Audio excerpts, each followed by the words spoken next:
ದೊಡ್ಡ ಹೀರೋಗಳು ಇರೋದು 4 ಜನ. ಅದರಲ್ಲಿ ಪಾಪ ಪುನೀತ್ ಒಬ್ರು ನಮಗೆ ಕೈ ಬಿಟ್ಟು ಹೊರಟೋದ್ರು ದೂರ. ಇನ್ನೊಂದೆಲ್ಲ ನಿಮ್ಗೆ ಗೊತ್ತೇ ಇದೆ. ಹೀಗೆ ಯಾಕಂದರೆ ಒಂದು ಚಿತ್ರರಂಗ ನಡಿಬೇಕಾದ್ರೆ ಬೇಕಾದಷ್ಟು ಜನ, ನಾವು ಬರೀ ಯಾರೋ ಒಂದು ಹೀರೋ, ಪ್ರೊಡ್ಯೂಸರು, ಡೈರೆಕ್ಟರ್ ನೋಡ್ತೀವಿ.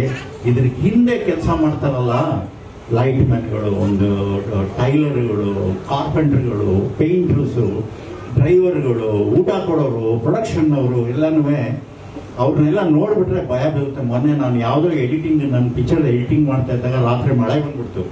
ಸರಿ ಪಾಪ ನಮ್ಮ ಡ್ರೈವರು ಬರಲಿಲ್ಲ, ಯಾರು ಬರಲ್ಲ, ಅವರು ಹೋಗ್ಬಿಟ್ಟು ನಾನು ಹೋಗ್ತೀನಿ ಸರ್ ಅಂದ್ರೆ ಎಲ್ಲೂ ಆಟೋ ಸಿಕ್ಕಲಿಲ್ಲ. ಸರಿ ನಾನೇನು ಮಾಡಿದೆ, ನಾನೇ ಬಿಡ್ತೀನಿ ಬನ್ನಿ ಅಂತ ಓದೆ ಡ್ರೈವ್ ಮಾಡ್ಕೊಂಡು ಪಾಪ ಅವ್ರು ತೋರಿಸ್ತಾ ಬೆಂಗಳೂರಿಂದ ಆಚೆ 4 ಕಿಲೋಮೀಟರ್, ಬೆಂಗಳೂರಿಂದ ಆಚೆ ಆ ಮನೆಯಲ್ಲಿ ನೋಡ್ಬಿಟ್ಟು ಅವರು 1,000 ಪಿಕ್ಚರ್ ಎಡಿಟ್ ಮಾಡಿದ್ದಾರೆ ಅವರು.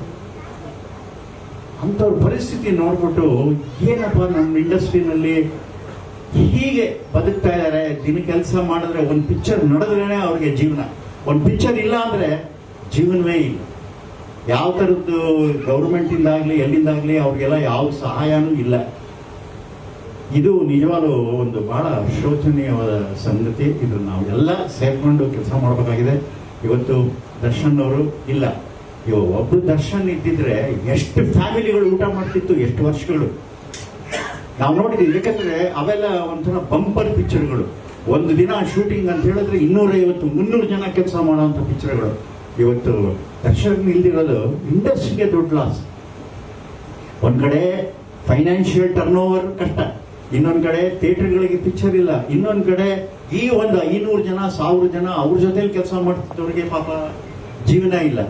ಇದೆಲ್ಲ ನೆನೆಸ್ಕೊಂಡಾಗ ಯಾಕೋ ಒಂದು ಭಾಳ ಕೆಟ್ಟ ಗ್ರಹಣ ಹಿಡ್ಕೊಂಡ್ಬಿಟ್ಟಿದೆ ಕನ್ನಡ ಚಿತ್ರರಂಗಕ್ಕೆ. ಹೇಗಿತ್ತು, ಹೇಗಾಗಿದೆ, ಹೇಗಾಗುತ್ತೆ, ಮುಂದೆ ಚೆನ್ನಾಗಾಗುತ್ತೆ. ಏಕೆಂದರೆ ಒಂದು ಪ್ರವಾಹ ಬಂದಮೇಲೆ ಚೆನ್ನಾಗಿ ಬೆಳೆಗಳೆಲ್ಲ ಆಗೋದು. ಈ ಥರ ಒಂದು ಕೆಟ್ಟ ಕಾಲ ಬಂದಿದೆ. ಎಲ್ಲರೂ ನಾವು ಸೇರಿಕೊಂಡು ಸಮಯದಿಂದ, ಯೂನಿಟಿಯಿಂದ, ಒಬ್ಬರನ್ನೊಬ್ಬರು ಬಿಟ್ಕೊಡದೆ ಪ್ರತಿಯೊಬ್ಬರಿಗೂ ನಾವು ಈ ಸಾಥ್ ಕೊಟ್ಟು ಹೋಗಬೇಕು. ಕೈ ಕೊಟ್ಟು ಒಬ್ಬರೊಬ್ಬರನ್ನ ಮೇಲೆ ಕರ್ಕೊಂಡು ಹೋಗ್ಬೇಕು ಅನ್ನೋ ಒಂದು ಜವಾಬ್ದಾರಿ ಇಂಡಸ್ಟ್ರಿನಲ್ಲಿದೆ ಇವತ್ತು. ಅದರಲ್ಲಿ ನಿಜವಾಗ್ಲೂ ಸನತ್ ಕುಮಾರ್ ಅವರು ಇವತ್ತು ಪಿಕ್ಚರ್ ಮಾಡೋಕ್ಕೆ ಹೆದರ್ತಾರೆ ಕೆಲವರು. ಹೆಂಗೆ ಸರ್ ಪಿಕ್ಚರ್ ಮಾಡೋದು, ಏನು ರಿಲೀಸ್ ಮಾಡೋದು, ಏನು ಅಂತ. ನಮ್ಮಂಥವ್ರಿಗೆ ಕಟ್ಟ ಇವತ್ತು ಒಂದೊಂದ್ಸಲ ಸರ್ UA ಆಗಿದೆ ಅಲ್ಲ, ಅವರು ಮಾಡ್ತಾ ಇದ್ದಾರೆ ಪಿಕ್ಚರ್. ನಿಜವಾಗ್ಲೂ ಅವ್ರಿಗೆ ಸನತ್ ಕುಮಾರ್ ಅವರು ಈಗ 5 ಪಿಕ್ಚರ್ ಮಾಡ್ತಾರೆ, 4 ಪಿಕ್ಚರ್ ಮಾಡಿದ್ದಾರೆ. ಸೊ ಆದ್ದರಿಂದ ಆ ಧೈರ್ಯಕ್ಕೆ ನಾವು ನಿಜವಾಗ್ಲೂ ಮೆಚ್ಚಲೇಬೇಕು. ಒಂದು ಯಾವುದೇ ಚಿತ್ರನ ನಾವೇನು ಹೇಳೋಕ್ಕಾಗಲ್ಲ, ಅದು ನಮ್ಮ ಕೆಲಸ ನಾವು ಮಾಡ್ತಾ ಇರಬೇಕು, ಜನರಿಗೆ ಬಿಟ್ಬಿಡ್ಬೇಕು. ಯಾಕೆಂದರೆ ಇದು ಒಂದೇ ಇಂಡಸ್ಟ್ರಿನಲ್ಲಿ ನಾವು ಲಂಚ ಕೊಡದೆ ನಡೆಯೋ ಕೆಲಸ ಅಂದರೆ ಇದು ಒಂದೇ. ಯಾಕೆಂದರೆ ಜನಕ್ಕೆ ನಾವು ಲಂಚ ಕೊಡೋಕ್ಕಾಗಲ್ಲ. ನಮ್ಮ ಪಿಕ್ಚರ್ ಚೆನ್ನಾಗಿದೆ ಅಂತೇಳು, ಈ ಸೀನ್ ಚೆನ್ನಾಗಿದೆ ಅಂತೇಳು, ಅವೆಲ್ಲ ಏನೋ ಈ ಫೇಸ್ಬುಕ್ಕಲ್ಲಿ ಬರ್ಬೋದು. ಅದೊಂದು ಟ್ರೆಂಡ್ ಇದೆ, ಅದು ಟ್ರೆಂಡ್ ಹೋಗುತ್ತೆ. ಯಾಕೆಂದರೆ ನನಗೆ ಯಾರೋ ಹೇಳ್ತಿದ್ರು, ಸರ್ ಇವಾಗ ಪಿಕ್ಚರ್ ಮಾಡಿದ್ರೆ 3 ದಿವಸ ಆಡಿಯನ್ಸ್ ಕರ್ಕೊಂಬರಕ್ಕೂ ಒಂದು ಟೀಮ್ ಎಲ್ಲ ಇದೆ ಸರ್, ಅದಕ್ಕೆ ರೆಡಿ ಮಾಡ್ಬೇಕಂತ. ನಾವು ಅಂಥ ಪಿಕ್ಚರ್ ಮಾಡೋದೇ ಬೇಡ. ಬರದೇ ಇರೋಕ್ಕಿದೆ, ಬರದೇ ಇರೋಕ್ಕಿದೆ. ಈ ಥರದ್ದೆಲ್ಲ ಇದೆಲ್ಲ ಒಂದು ಈ ಎವಲ್ಯೂಷನ್ ಅಂತ ಹೇಳ್ತೀವಿ. ಆ ಎವಲ್ಯೂಷನ್ನಲ್ಲಿ ಇದೆಲ್ಲ ನಡೀತಾ ಇದೆ. ಬಟ್ ಯಾವುದೇ ಮನುಷ್ಯನಿಗೆ ನಾವು ಫೋರ್ಸ್ ಮಾಡಿ ಈ ಪಿಕ್ಚರ್ ಚೆನ್ನಾಗಿದೆ ಅಂತ ಹೇಳು ಅಂತ ಹೇಳೋಕ್ಕಾಗದೇ ಇಲ್ಲ. ಅಲ್ಲಿ ಒಂದು ಮಾತ್ರ ಅವನ ನಿರ್ಧಾರನ, ಅವನಿಗೆ ಅದೇನು 2 ಗಂಟೆ ನೋಡ್ತಾನೆ ಸಿನಿಮಾ, ಅದು ಯಾವ್ದು ಹಿಡಿಸುತ್ತೆ, ಏನು ಹಿಡಿಸುತ್ತೆ, ಯಾರಿಗೂ ಟಾಟಾಗೂ ಗೊತ್ತಿಲ್ಲ, ಬಿರ್ಲಾಗೂ ಗೊತ್ತಿಲ್ಲ, ರಿಲಯನ್ಸ್ನವ್ರಿಗೂ ಗೊತ್ತಿಲ್ಲ. ಯಾಕಂದರೆ ಗೊತ್ತಿದ್ರೆ ಅವರೆಲ್ಲ ಇಲ್ಲೇ ಇರ್ತಿದ್ರು.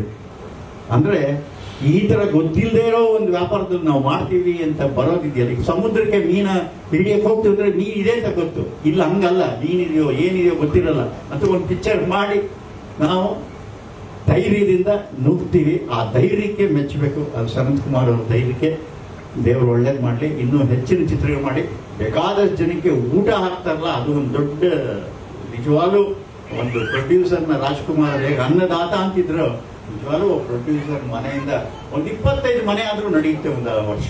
ಅದು ಬಹಳ ಮುಖ್ಯ. ಆದ್ದರಿಂದ ಒಳ್ಳೇದಾಗಲಿ. ಈಗ ನಿನ್ನನೆ ಅಂತ ಒಂದು ಸಾಂಗು, ಅದನ್ನು ನೋಡೋಣ. ನೋಡ್ಬಿಟ್ಟು ಆಲ್ ದಿ ಬೆಸ್ಟ್ ವಿಶಸ್. ಚೆನ್ನಾಗಿ ಹಿಟ್ ಆಗಲಿ, ಹಾಡು ತುಂಬ ಹಿಟ್ ಆಗಲಿ. Thank you.